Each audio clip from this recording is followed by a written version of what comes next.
Hello everyone and welcome to Cineful Gaming. I hope you're all doing well, I hope you're all staying safe, and most of all, I hope you're all fighting that war against the Grey. Today's video we're going to talk start collecting Warhammer 40,000, and today we're going to look at how to build an Orc army with just 2 box sets.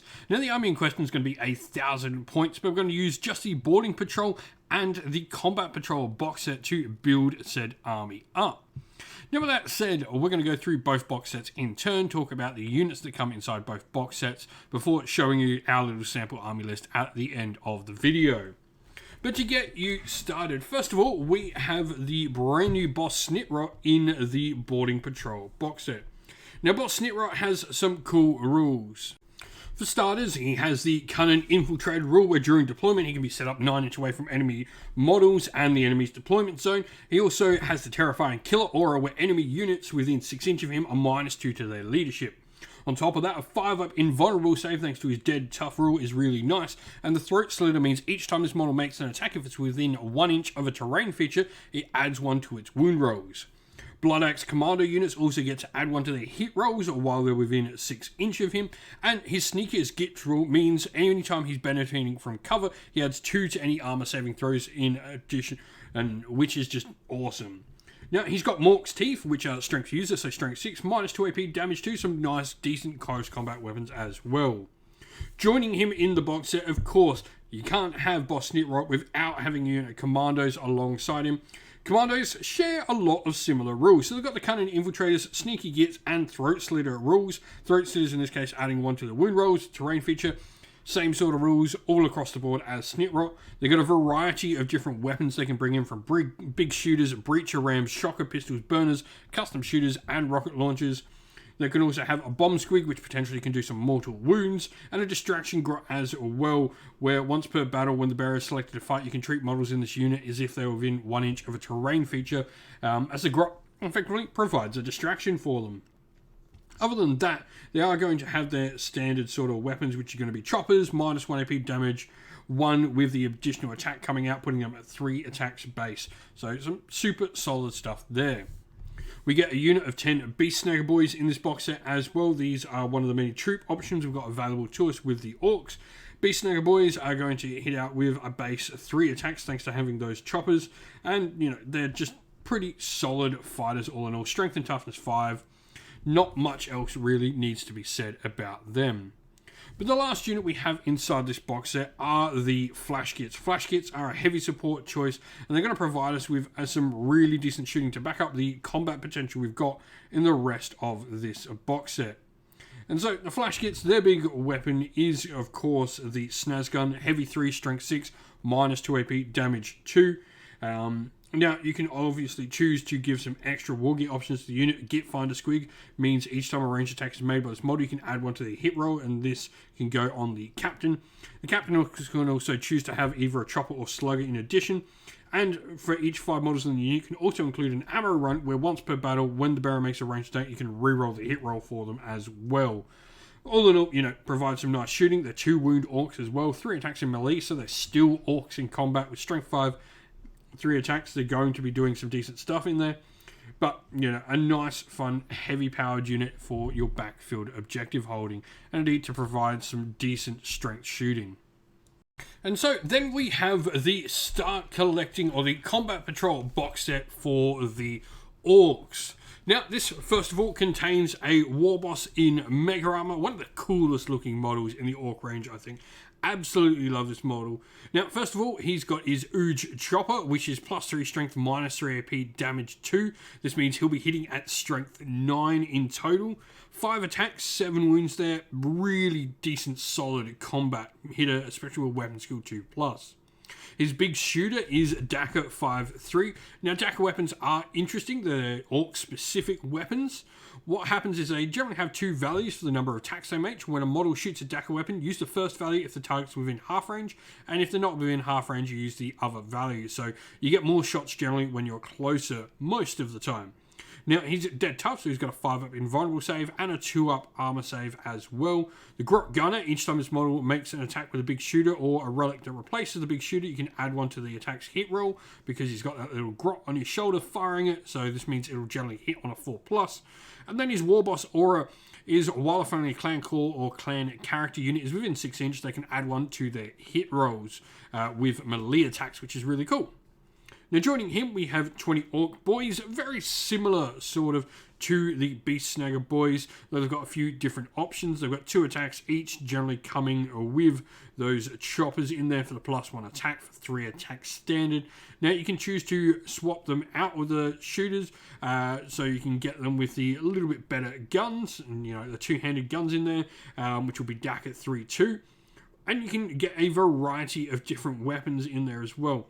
So for every 10 models in the unit, you can either have a big shooter or rocket launcher. And then the knob in there as well can have a big chopper, kill saw, power claw, power stabber as well, for a nice variety of different, more powerful combat weaponry. The next unit is a fast attack option called Deathcopters. Now, Deathcopters are a nice fast moving unit with 14-inch movement, 4+ save. Now, they come standard with copter rockets, sluggers, spinner blades, and stick bombs. The spinner blades are +1 strength, -1 AP, damage 1, and each time an attack is made with them, they actually make 3 hit rolls instead of just 1, so they pack out 6 attacks each, which is pretty cool. The Copter Rockets are heavy 2d3, strength 8, -2 AP, damage 3 blast weapons, and you can choose for every 3 models, you can swap out one of the Copter Rockets to have a custom Mega Blaster or Big Bomb in there as well. That custom Mega Blaster giving you an Assault D3, strength 8, -3 AP, damage D6 blast weapon. And you've also got the option in there for the Big Bomb, where once per battle in your movement phase, after the bearer makes a normal move or advance, you can pretty much drop this on something and deal some mortal wounds. They've also got some cool rules. Big red button. Each time a unit advances, they just simply move an extra 6 inch. And swooping down during deployment, you can set them up off the table and then bring them in on the table as reserves. Last unit in the box set is the Death Dread. This is a Orc Dreadnought. You've got weapon skill 3+, strength 5, toughness 7, 3 attacks. You've got your Dread Claws, which are ×2 strength, putting you up to strength 10, -3 AP, damage 3, and they also get an additional attack each time they fight with a Dread Claw. Now, Dread Mob means you can deploy these guys as a unit as well, and they do explode when they finally die, potentially. Alright, and so here we have our sample army list. 1,000 points on the nose, 56 power level if that's how you like to play, 4 command points after we've spent 2 at the start of game, making sure we've got a Warlord trait and a relic in here. Now, we're in an Arcs of Omen detachment, and troops is the compulsory option, so we've got 3 troops choices, allowing us to pretty much have free reign with whatever we want to take. Now, we've gone Clan Culture with Blood Axes. Obviously, this allows us to take Boss Snitrot, as this is the sub-faction he's from. Now, he's in there, but our War Boss in Mega Armor is going to be our Warlord. We've gone with taking, first of all, he will have the Warlord trait, I've Got a Planned Lands, which is, I think, a really solid one. What this does, after armies are deployed at the end of the deployment step, select up to 3 Blood Axe units from your army and redeploy them.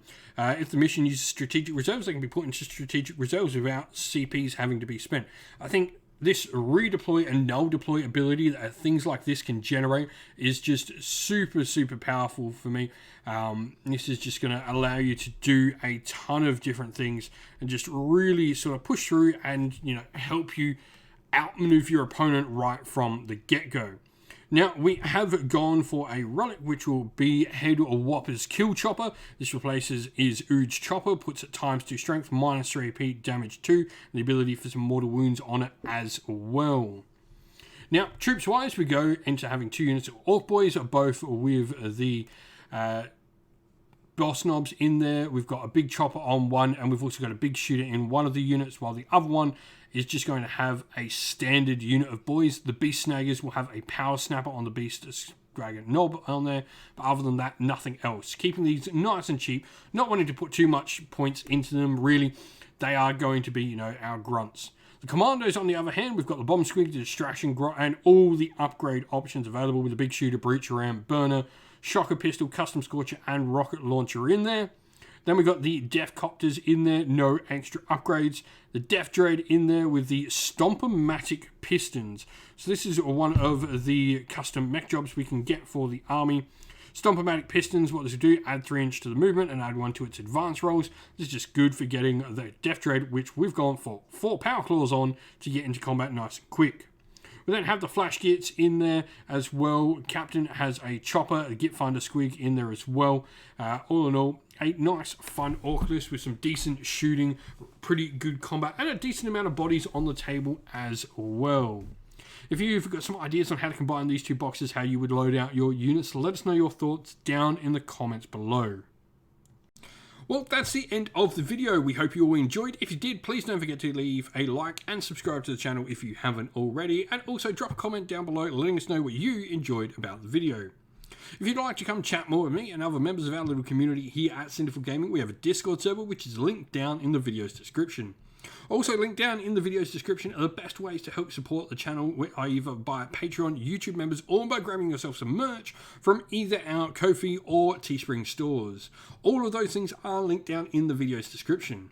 As a special thank you to everyone who does support us via Patreon and YouTube members, we'd like to give you all a shout out. So thank you to our Patreons, Christian Weir, Soren, Kenny Lowe, Outer and Shot First, Andrew Bowen, The Rising 8, Pure Dynamic, Anthony B, JJ Austrian, Average Wargamer, Domir, Mark Harvey, James Cater, Benjamin Swallows, Red Martin, Iron Grinch, Nicholas Conomos, Colorblind Magic, Daniel Everington, and Andy C. And to our YouTube members, Green Roots Gaming, Ronya, Lock Lorick, The Johnny84, David Ellsworth, Wolfric Nick, Broken Chef, Ariana Edwards, Revenar, Pink Nico Fire, Robin Mankiller, Monty Stabletop Terrain, John Castle, Davis Weird, James South, James Tillman, Dylan Marino, Gargamel 196, and Disco.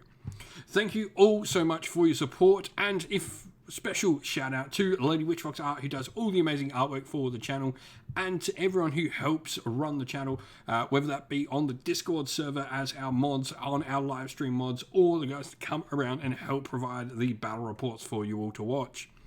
Thank you all once again, everyone. Stay safe, stay well, and most of all, keep fighting that war against the Grey. Ciao for now.